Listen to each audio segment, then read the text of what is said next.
Hi, I'm Phil Cohen from HCI. Just for the record, I'm trained in Agile, DSDM and Scrum.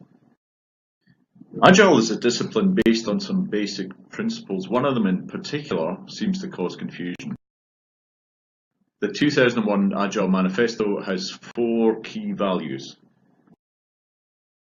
Value number 2 states that the signatories value working software over comprehensive documentation.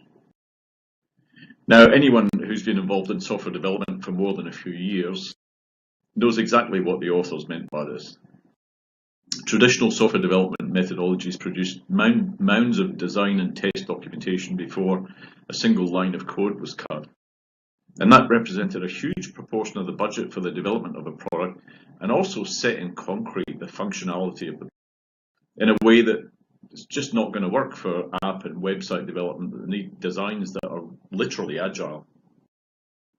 So for the authors to say that they value working software rather than design documentation makes perfect sense. Unfortunately, there's a tendency for modern agile teams to apply that same principle to user documentation as well, which I don't believe was the original intent.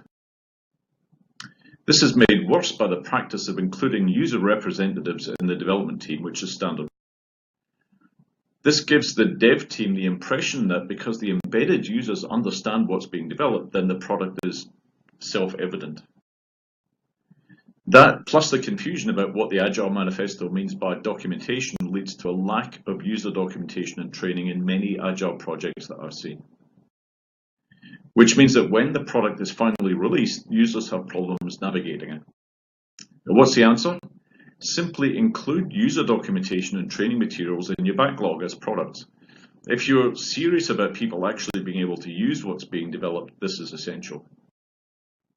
Let me know if you need help with any of this.